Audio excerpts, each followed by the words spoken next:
같이 읽어보겠습니다.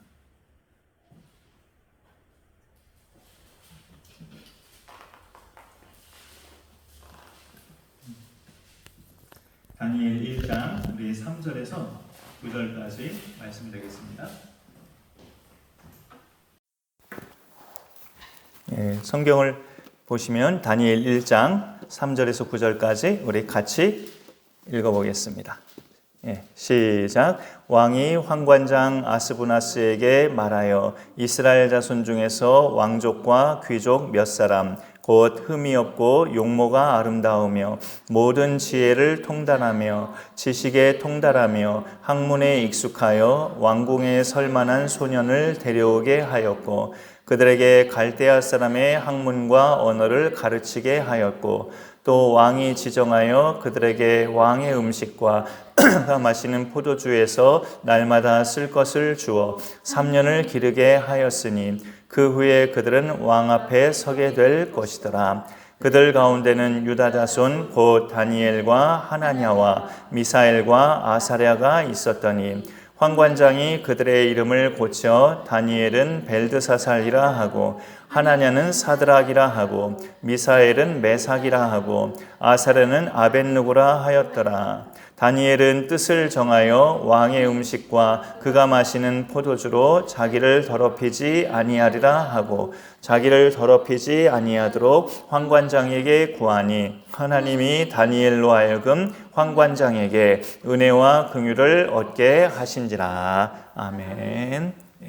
이 다니엘서 앞에 보면 에스겔서가 있는데 그 에스겔서에 보면 이런 표현이 똑같이 어느 한 장에 2번 나옵니다. 노아, 다니엘, 욥이 그 지역에 있다 할지라도 내가 그들만 구원해내고 그들의 주변 사람들이나 심지어 그들의 자녀들까지도 그들의 죄악으로 심판할 것이라는 그런 말씀이 있어요. 그러니까 어떤 사람이 아무리 하나님 보시기에 인정받는 의인이라 할지라도 그 의인만 구원받는 거지 그가 아무리 의롭게 잘 살았어도 자녀가 같이 따라서 구원받거나 이웃 사람이 같이 따라서 구원받거나 하지 않는다는 그런 말씀을 하나님이 하실 때 그 의인의 대표격으로 노아와 다니엘과 욥을 이 앞에 에스겔서에서 그렇게 드는 것을 보게 됩니다. 그런데 그 중에 오늘 우리가 그 다음 선지서인 다니엘서에서 1장에 오늘 몇 절을 함께 읽어본 건데요. 좀 대조적인 걸 든다면 당사자는 똑같은 믿음의 사람이었지만 그 친구들을 볼 때 친구들은 현격하게 달랐던 대상이 이 욥과 다니엘이었던 것을 우리가 보게 돼요. 욥의 친구들은 위로차 욥의 이 풍비박산난 그 집안 환경을 찾아와서 위로한다고 이렇게 일주일간은 아무 말 없이 같이 있어 주다가 그 다음부터는 계속 이제 욥을 추궁하고 정죄하고 판단하고 심지어 아주 굉장히 사악한 말도 서슴없이 했던 친구들이었던 것을 보게 돼요.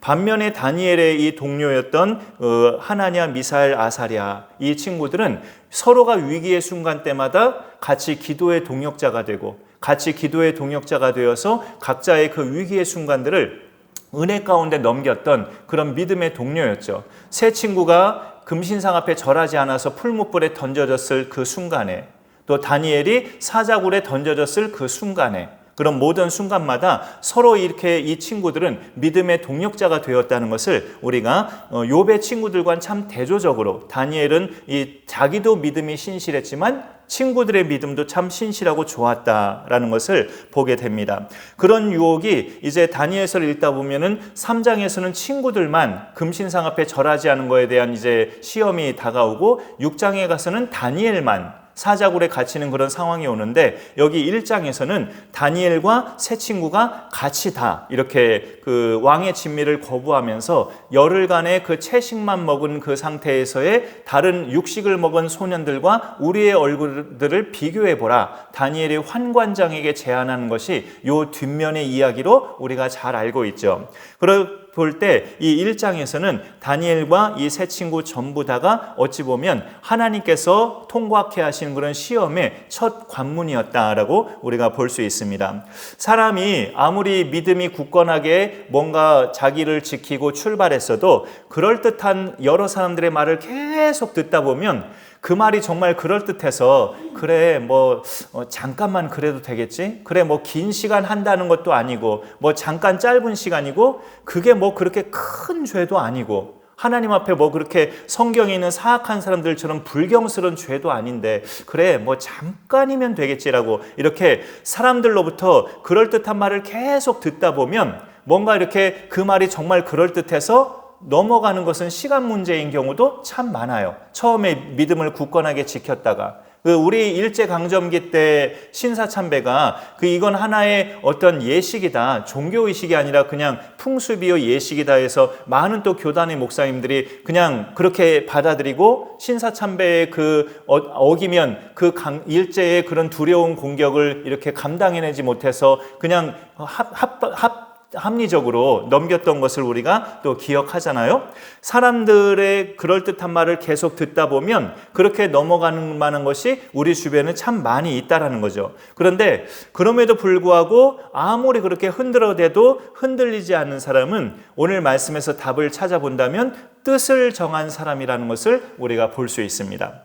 8절에 다니엘은 뜻을 정하여 왕의 음식과 그가 마시는 포도주로 자기를 더럽히지 아니하리라 하고 환관장에게 구했다라는 것을 보게 돼요. 이 다니엘만 정한 것 같지만 뒷절에 계속 보면 하나냐와 미사엘, 아사랴가 같이 이렇게 한 뜻으로 그렇게 뜻을 정했다는 것을 볼 수 있습니다. 뜻을 정했다는 게 뭐냐 했을 때 뜻은 일반적인 말로 말하자면 하나의 기준이에요. 기준. 뜻이라는 거 하나의 기준이 딱 있는데 뜻을 정했다는 것은 그 기준에 의해서 내가 살리라. 이 기준을 따라서 내가 살겠다라고 의지와 결단을 갖는 겁니다. 뜻을 정했다. 그 뜻은 일반적인 말로 기준이에요. 뭔가 딱 기둥 같은 기준. 내가 요 기준에 맞춰서 내 평생을 살 거야. 그렇게 할 때 그게 뜻을 정하는 거죠. 그 기준에 의해서 확고한 의지와 결단으로 나는 살겠다 하는 게 뜻을 정하는 거예요. 다니엘과 이 세 친구들은 그 뜻을 정해서 무엇에 대해서 지금 이제 자신의 의견을 피력하고 있느냐면 5절에 보면 왕이 지정하여 그들에게 왕의 음식과 그가 마시는 포도주에서 날마다 쓸 것을 주어 3년을 기르게 하였다라는 이 대목이 나오죠. 바벨론의 포로로 끌려간 느부갓네살 왕의 통치를 받은 이 유다 포로민들, 이들 중에는 3절에 보니까 왕족과 귀족 몇 사람도 있다라고 되어 있죠. 아직 유다 왕국이 완전히 망한 건 아니에요. 여호야김 때 뒤에 또 여호야긴이 있고 시드기야 왕이 또 있는데 거의 망해갈 무렵의 유다 왕국이죠. 그쯤에 이제 바벨론의 느부갓네살 왕이 서서히 이제 망한 건 당상인 유다 왕국의 몇몇 인재 같은 사람들을 포로로 끌어온 거예요. 그 중에 다니엘과 세 친구가 있는데 그들을 비롯해서 모든 각 나라의 이제 좀 수제급에 해당하는 사람들은 바벨론식의 교육을 시키면서 왕의 진미를 먹게 했다라는 것이죠. 여기서 볼 때 이것이 그렇게 하나님 앞에 큰 죄악이 될 만한 것인가? 왕의 진미를 거부하는 것이? 라고 생각할 수 있지만 우리가 많은 주석을 보면 이 바벨론 왕이 먹는 그 진미는 이 당시 이스라엘 사람들이 구약시대니까 하나님이 계명으로 그만 여러 가지 부정한 짐승의 음식이 있었다라는 해석이 일반적으로 하나 있고요. 또 하나 일반적인 해석은 바벨론이기 때문에 하나님을 섬기는 나라가 아니요 우상을 숭배하는 나라죠. 그 우상 숭배에 바쳐진 각양 음식이 또 왕의 진미였을 것이다 라는 추측이죠. 그런 음식을 다니엘과 세 친구들은 거부했다라는 것이죠. 우리는 참되고 살아계신 하나님을 믿는 하나님의 백성이다. 그런 우상의 제물과 하나님이 금하신 음식물을 우리는 먹을 수 없다라고 거부하는 신앙의 어떤 절개 이런 것들을 타국에서 보였다라는 것이죠. 여기에서 우리가 일반적으로 생각할 때 이렇게 쉽게 생각할 수 있어요. 왕의 음식을 그렇게 거절할 필요가 있는가? 다른 사람이 주는 음식이 아니라 왕이 먹는 음식을 베푸는 거라면 산의 진미일 텐데 더구나 다니엘과 이 세 친구의 지금 연령대는 우리나라식으로 말해서 한창 먹을 나이예요. 청소년기. 한창 먹을 나이에 그런 소년들이었는데 남자들이고 그럼 정말 한창 먹을 나이잖아요. 그럴 나이 때 왕이 베푸는 음식이라면 정말 산의 진미일 텐데 그것을 왜 굳이 거부할 필요가 있겠는가? 그러면 오히려 더 타국 땅에서 잘 먹고 더 튼튼해서 더 이렇게 멋지게 잘 자라서 고국으로 돌아올 그런 사람이라면 더 자기 국민들한테 환영받을 텐데 왜 이렇게 왕의 진미를 거부하기까지 하는가? 그런 일반적인 생각을 해볼 수가 있는 것이죠. 그리고 막말로 여기 이 땅은 바벨론 땅이고 이스라엘 땅이 아니라서 여기서는 뭐 하나님을 저 소년들이 왜 하나님을 경외하지 않고 저러지? 라고 지적할 만한 사람도 없어요. 그렇게 자기들을 지적할 만한 사람도 없는데 뭐 굳이 그렇게 왕의 진미를 거부할까? 이렇게 생각을 해볼 수 있는 것이죠. 그런데 반대적인 것도 또 이렇게 같이 생각해 볼 수 있어요. 왕의 음식을 왕이 먹으라고 하는데 왕의 명령을 거부하면 이게 그 사람들의 어떤 앞날이나 그들의 목숨이 어떻게 될까라는 두려움도 같이 또 생각해 볼 수 있는 거죠. 굳이 거절할 필요가 있는가 이렇게 가볍게 생각해 볼 수도 있지만 사실 어명이면 옛날 고대 왕국에서 어명을 어긴다는 것은 자기 목숨을 내놓는 일과 거의 흡사하기 때문에 이렇게 어린 것들이 어명을 어긴다라는 것에 있어서 환관장이 볼 때는 이해가 안 되는 그런 부분일 수 있는 것이죠. 왕의 산의 진미를 왜 굳이 거절하며 그리고 왕의 명령을 거절했을 때 자기들이 당할 그런 불이익이나 목숨의 위협은 이 어린 소년들이 생각을 안 하는가? 이런 것들이 일반적인 생각이에요. 이런 것들이 일반적인 생각. 그러나 일반적인 생각을 뛰어넘는 그 상식적인 생각을 뛰어넘는 것이 뜻을 정한 겁니다. 내 삶의 기준은 이거다. 나는 이 기준점으로 살아가는 사람이다. 그러니 이 기준점에서 벗어나는 것은 나는 행할 수 없다라는 것이 다니엘과 세 친구의 신앙 마인드였죠. 그런 것을 볼 때 일반적으로 사람들이 생각하는 것을 뛰어넘는 것이 뜻을 정한 사람들의 삶이다 라는 것을 우리가 볼 수 있습니다. 우리가 이 땅에서 믿음 생활을 하는 가운데서는 하나님은 상식적인 하나님이시기도 한데 성경의 많은 부분을 보면 또 한편으로 하나님은 상식을 뛰어넘어서 우리가 이해하지 못하는 당신만의 방법으로 우리를 승리하게도 하시고 우리를 이끄시기도 하시고 우리를 먹이기도 하시고 우리의 삶을 이끌어 가셔요. 그런 것을 볼 때 하나님은 상식의 하나님이면서 동시에 상식을 뛰어넘으시는 초월적인 하나님이신 것을 우리가 항상 같이 기억할 필요가 있습니다. 그런 점에서 우리가 이 다니엘과 세 친구는 이 바벨론 왕궁에서의 이 어명, 왕의 진미를 거절하는 것, 그리고 자기들의 목숨이 어떻게 되든 일단 하나님의 뜻이 아닌 것에 대해서는 거절하는 이 뜻을 정한 사람들의 이 모습을 우리가 좀 눈여겨봐야 된다는 것이죠. 많은 여러 가지 결과적인 두려움 때문에 그 두려움 때문에 이것이 뭔가 하나님이 흔쾌하게 여기지 않을 것을 알면서도 기뻐하시지 않을 것 같은 느낌이 들면서도 그렇게 막상 선뜻 정하지 못하는 약함이 우리 가운데는 사실 있어요. 이거는 과감하게 쳐내고 이런 상황이라면 과감하게 단절하고 이런 상황이면 과감하게 내가 정말 내 생명을 걸고 결단해야 되는 그런 순간들이 살다 보면 또 목회를 하다 보면 발생할 수 있는데 그 뒤에 일어날 결과가 두려워서 그런 것으로 인해서 선뜻 결단하지 못하는 그런 순간들이 참 얼마나 많이 있었는가라는 생각을 새삼 해보게 돼요. 이 어린 소년들은 이렇게 되었을 때 최악으로 심하면 자기들이 목숨을 잃을 수도 있는데 그런 괘씸한 것들이 있느냐 하면서 당장 처단하라. 바벨론 그 느부갓네살의 그런 명령만 내려지면 당장에 죽을 목숨이 될 수도 있는 건데 어찌 보면 목숨 걸고 왕의 그 명령을 어기는 것이죠. 뜻을 정한 이 소년들은 그런 것들을 볼 때 뒤의 일은 생각하지 않고 지금 현재 내가 하나님의 뜻을 어기는 것은 하나님의 사람다움이 아니다라는 이런 뜻을 정한 사람의 그 단단한 믿음을 우리가 볼 수 있는 것이죠. 그것이 바로 신앙의 모델들이다 라고 오늘 말씀의 제목처럼 그렇게 볼 수가 있습니다. 예수 그리스도가 우리 모든 믿음의 사람들의 온전한 모델이지만 또 성경상에 볼 때 많은 신앙의 모델들을 우리가 찾아볼 수 있는데 다니엘과 이 하나냐 또 미사엘, 아사랴 이런 사람들이 정말 우리 가운데 참 신앙의 모델들이다라는 것을 볼 수 있어요. 또 다니엘의 대처 방법이 참 너무나 본받을 만하다라고 느껴지는 것이 그렇게 자기의 믿음을 확고하게 지키는 정말 요지부동의 그런 신앙이 있었지만 그렇다고 환관장이나 왕에게 대적을 하거나 막 반란을 일으키거나 막 불법을 행하거나 그러지는 또 않았다는 것을 우리가 눈여겨보는 거죠.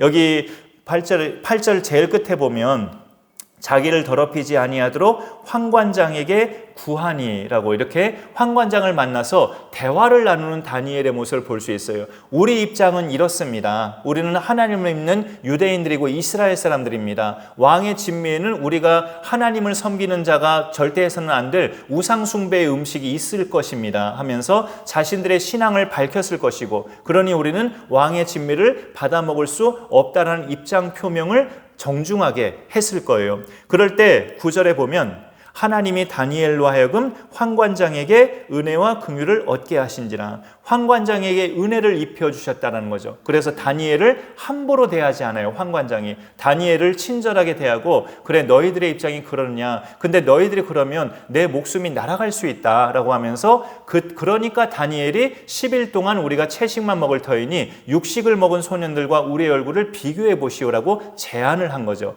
환관장도 대단히 친절하고 겸손하고 아주 자상하게 다니엘을 대했다는 것을 여기서 보게 되는 거죠. 하나님이 환관장에게 은혜를 베푸셨으니까. 이 다니엘이 참 민첩하고 지혜롭다는 것을 느끼는 것이, 자기의 신앙은 확고부동했지만 그 이방 땅 우상의 그 본고지인 그런 왕궁에서 대항하거나 데모를 일으키지 않고 지혜롭게 대화를 하면서 풀어가는 이 신앙인의 모습을 우리가 엿볼 수 있는 것이죠. 세상 가운데 살고 있는 그리스도인들은 무조건 세상을 원수 보듯 하는 것이, 마귀 보듯 하듯이 그렇게 대할 것이 아니라 그들 가운데도 또 많은 하나님의 백성이 있음을 알고 지혜롭게 대화를 통해서 풀어나가는 그런 좋은 절차도 우리가 이렇게 습득을 해야 된다는 것을 여기서 알게 됩니다.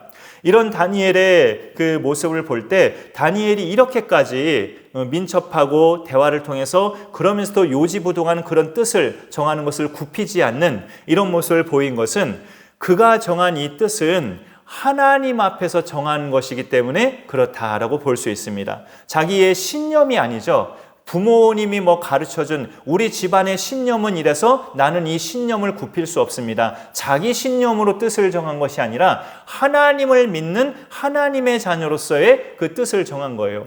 하나님은 지금도 살아계시고 불변하시고 자기 백성에 대해서 한결같으시고 여상하신 그런 하나님이신데, 그런 하나님 앞에서 뜻을 정한 다니엘이기 때문에 하나님의 지혜와 하나님의 방법으로 지금 잘 풀어나가는 것이죠. 자기 신념이 아니에요. 나는 이제까지 이렇게 살아왔으니 이렇게 나는 살아가는 겁니다. 자기 신념으로 뜻을 정한 것이 아니라 신앙 안에서 하나님이 원하시는 하나님의 뜻을 따라서 뜻을 정한 믿음의 사람이었던 것이죠. 그러니까 하나님의 방법대로 잘 풀어나가는 그런 다니엘의 모습을 보게 되는 겁니다. 하나님의 뜻이라는 게 뭘까요? 하나님은 거룩하시죠. 그래서 그런 거룩함, 구별됨, 성결, 또 하나님의 백성다움, 이런 것들이 하나님의 뜻을 따라 그 뜻 안에서 뜻을 정하는 사람의 모습인 것입니다.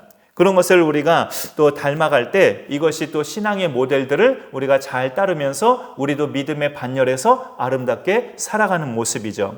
그렇게 그 정한 것이 다니엘로 하여금 세상 가운데서 이렇게 한복판에서 살아가지만 세상을 따르지 않고 그 이방 타국 땅에서 할아버지가 되는 그 나이까지 평생을 하나님을 따르는 사람으로 승리할 수 있었던 비결이었다라고 볼 수 있습니다. 소년 시절에 막 타국 땅의 포로로 잡혀왔을 그때부터 뜻을 정한, 그 시절에 정한 그 뜻이 바사왕국의 그 초대 바사왕국의 최고 총리가 되기까지, 할아버지의 연세가 되기까지 그 뜻이 굽혀지지 않았죠. 그런 것을 볼 때 어린 시절에 확고하게 정한 뜻이 노년에까지 평생 간 그런 다니엘의 모습을 우리가 보게 되는 것이죠. 야고보서 4장 4절에 보면 세상과 벗이 되고자 하는 자는 하나님과 원수가 되는 것이라고 그렇게 우리에게 알려줍니다. 세상과 벗이 되면 자기 스스로 하나님과 원수가 되는 것이다 라고 분명하게 우리에게 말씀하고 있어요. 근데 우리가 살아가는 곳은 세상 속에서 살고 있잖아요. 그래서 지혜가 필요하죠. 다니엘과 같은 그런 지혜, 민첩하면서도 그들과 막 싸우지 않으면서도 대화를 통해서 신앙도 지켜나가면서 행할 바를 행하는 그런 지혜가 우리 가운데 필요합니다. 좀 다른 이야기지만 여기 사실 말씀해 보면 다니엘과 세 친구가 이런 것들은 거부하지 않았어요.